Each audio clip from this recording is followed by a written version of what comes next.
Bonjour tous ceux qui me suivent sur cette chaîne dédiée entièrement au domaine des mines. Dans cette vidéo, nous allons voir comment gérer une équipe. Alors, notez que lorsque vous devez gérer une équipe, vous avez une équipe à gérer, il y a un certain nombre de conditionnalités qui vont vous aider à réussir la mission de la gestion d'une équipe. Alors, premier élément à retenir lorsque vous avez une équipe à gérer, alors vous devez définir une vision claire. Donc, déjà, la gestion d'une équipe, diriger une équipe, lorsque vous devez diriger une équipe, vous devez vous poser 3 questions claires. 3 questions pour clarifier les choses, pour définir une vision claire. Alors, la première question, c'est pourquoi l'équipe existe-t-elle? Pourquoi cette équipe existe? La deuxième question, alors, c'est quels sont les objectifs à atteindre? Et la troisième question, c'est quels sont les indicateurs, en fait, quels sont les indicateurs de succès? Donc, si nous avons une équipe à gérer, une équipe à piloter, une équipe à manager, nous devons, dans un premier temps, définir une vision très claire, une vision claire et précise. Et pour clarifier cette vision, vous devez vous poser ces 3 questions que je viens d'énumérer.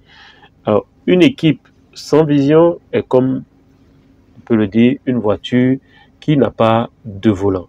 Deuxième chose à faire, pour gérer une équipe, pour gérer efficacement une équipe, c'est de clarifier les rôles et les responsabilités.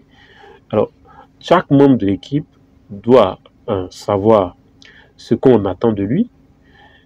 Chaque membre de l'équipe doit savoir, comme je l'ai dit, ce qu'on attend de lui, quels sont ses indicateurs de performance, parce que s'il n'y a pas d'indicateur de performance, il va être difficile de s'auto-évaluer et de voir sa progression. Ensuite, chaque membre de l'équipe doit savoir qui le supervise ou qui supervise qui. Parce que dans une équipe, si on ne sait pas qui supervise qui, finalement, chacun va dans tous les sens et après, on se retrouve avec quelque chose qui est tout sauf une équipe. Donc, il est important d'utiliser un outil très important en matière de gestion d'équipe qui est la fiche de poste, qui doit être une fiche de poste claire pour chaque rôle. Donc, pour chaque rôle qu'on assigne à un membre de l'équipe, on doit avoir une fiche de poste qui définit clairement ses prérogatives et donc aussi les indicateurs de performance de ce membre de l'équipe. Troisième chose pour gérer correctement, efficacement une équipe, c'est d'instaurer une communication simple et régulière. Donc, si vous n'avez pas une communication simple et régulière avec les membres de vos équipes, ce qui va se passer, c'est que vous allez avoir tout sauf une équipe. Donc, vous devez organiser quotidiennement, vous devez organiser des briefings quotidiens, donc maximum 10 minutes, pour ne pas prendre trop de temps. Vous devez avoir des réunions hebdomadaires. L'objet, c'est de faire des revues de résultats et éventuellement identifier les blocages et les lever.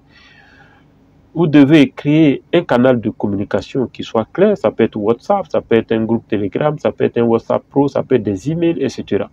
Donc, la règle d'or en matière de communication, pour instaurer une communication simple et régulière, c'est d'écouter autant que diriger. Donc, si vous avez cette capacité d'écoute des membres de vos équipes, systématiquement, cela va créer une fluidité en termes de communication et va faciliter la consolidation ou, si vous voulez, l'unité de l'équipe. Quatrième chose, dans la gestion d'une équipe, pour savoir gérer une équipe, alors c'est d'instaurer la discipline et l'exemplarité. Alors, donc, les règles de travail doivent être, par exemple, claires, donc, y compris les horaires, la sécurité, la qualité, tout ça doit être très clair. Vous devez appliquer ces règles sans exception, donc que vous soyez le premier responsable ou pas, vous devez l'appliquer. Et aussi, vous devez instaurer une discipline et une exemplarité qui soit soutenue. Donc, vous devez vous-même faire l'objet d'exemples pour que vous puissiez et pour que les membres de votre équipe puissent vous copier, en guillemets, et suivre ce que vous faites. Alors, si, par exemple, vous êtes en retard ou vous êtes tout le temps en retard, par exemple, en tant que responsable d'équipe, ou que vous êtes négligent ou que vous êtes flou, l'équipe va vous suivre dans cette erreur. Donc, vous devez être vous-même un exemple. Cinquième chose, si vous voulez apprendre à gérer une équipe, cinquième qualité à avoir ou cinquième disposition à prendre, c'est de gérer les conflits très rapidement. De ne pas laisser prospérer les conflits au sein d'une équipe. Parce que les conflits, s'ils ne sont pas réglés ou s'y construits très rapidement, ce qui va se passer, c'est que vous allez avoir des tensions au sein de l'équipe, et donc ces tensions-là ne sont pas de nature à réellement consolider l'équipe. Donc, tôt vous allez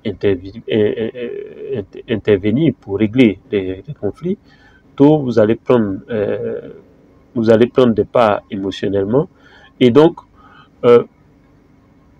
l'idéal serait de faire parler chaque personne et de décider dans l'intérêt de l'objectif commun. Donc vous allez prendre vos décisions en tenant compte de l'objectif commun. Donc l'autorité juste est mieux acceptée dans la domination brute que la domination brute. Donc le fait de dire je suis le patron, ce que j'ai décidé c'est ce que tout le monde doit respecter ou j'ai toujours raison, cette autorité brusque, cette domination brute par exemple, n'est pas la chose la mieux des choses. Par contre, vous pouvez avoir une autorité qui soit juste. Donc, vous tranchez les choses selon, disons, l'objectif commun du groupe. Sixième élément à prendre en compte, sixième point à prendre en compte, c'est de suivre la performance individuelle. Donc, au niveau de l'équipe, vous devez suivre la performance individuelle des membres de votre équipe. Alors, vous devez mettre en place un petit tableau de suivi hebdomadaire, par exemple. Qui a fait quoi? Qu'est-ce qui bloque, par exemple? Qui mérite des félicitations ou un recadrage? Et un outil intéressant que vous pouvez utiliser pour le faire, c'est le Google Sheet qui est partagé ou des tableaux blancs simples. Donc, vous pouvez créer un Google Sheet et partager ce Google Sheet avec les membres de l'équipe, de sorte à ce que l'équipe IAS puisse être suivie de manière collégiale. Septième point que nous allons voir sur comment gérer une équipe dans cette vidéo, c'est de féliciter en public et de corriger en privé. C'est-à-dire, si un membre de votre équipe a une certaine performance, ayez le courage de le féliciter en public, donc devant les autres membres de l'équipe. Par contre, si un membre de votre équipe a fait des gaffes ou a fait des choses à une sous-performance, il faut corriger ce membre de l'équipe-là, enfin, il faut corriger cela en privé et non en public. Donc, féliciter en public et corriger en privé. C'est très important. Donc, les félicitations renforcent en réalité la motivation collective. Donc, le fait de féliciter quelqu'un, c'est au-delà de l'argent, c'est une motivation. Ça crée la motivation. Critiquer en public va casser en fait la dynamique au sein de l'équipe. Donc, au lieu de critiquer en public, vous pouvez critiquer en privé, mais pour féliciter l'équipe, il faut le faire en public. Alors, un bon manager, il va faire quoi? Il va former et élever ses collaborateurs jusqu'à monter au niveau où lui-même il est, ou même peut-être même le dépasser. Huitième et dernière chose que nous allons voir dans cette vidéo concernant la gestion, comment gérer une équipe, c'est de former et de faire progresser son équipe. Vous ne pouvez pas diriger une équipe pendant que vous ne formez pas votre équipe et vous ne faites pas progresser votre équipe. Vous risquez de ne pas être un bon dirigeant d'équipe ou un bon manager parce que c'est important de le faire. Donc, une bonne équipe n'est pas figée. Une bonne équipe, ce n'est pas une équipe qui est figée.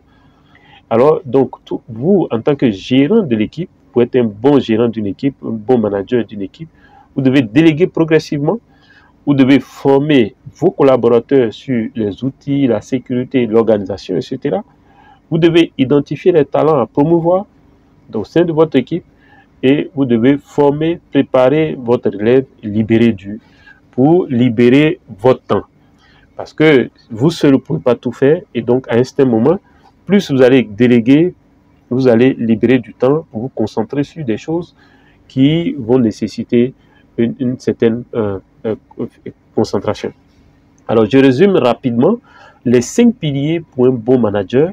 Les 5 piliers du bon manager. Le bon manager doit avoir la vision, l'organisation, la communication, la discipline, le développement. Alors, la vision pour un objectif clair, mesurable. L'organisation pour identifier, disons, pour les rôles définis, il doit pouvoir définir des rôles, il doit pouvoir mettre des outils en place. La communication, il doit avoir des canaux simples pour communiquer de façon régulière et pleine et entière.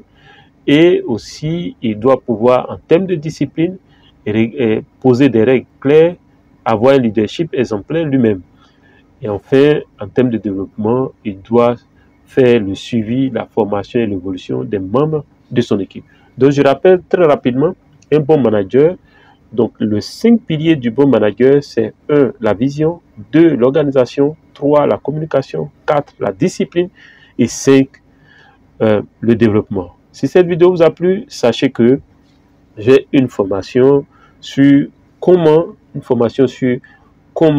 gérer une équipe en milieu minier. Donc, si vous êtes intéressé par cela, sachez que cette formation est disponible. Et aussi, il y a un guide que je vous offre gratuitement. Regardez dans la description de cette vidéo, vous avez les liens.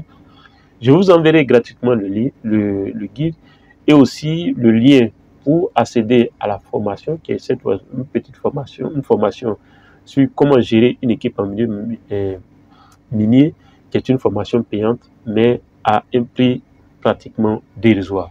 Mon but est de démocratiser la connaissance. On se dit à la prochaine vidéo. Partagez, likez et on se retrouve dans une prochaine vidéo.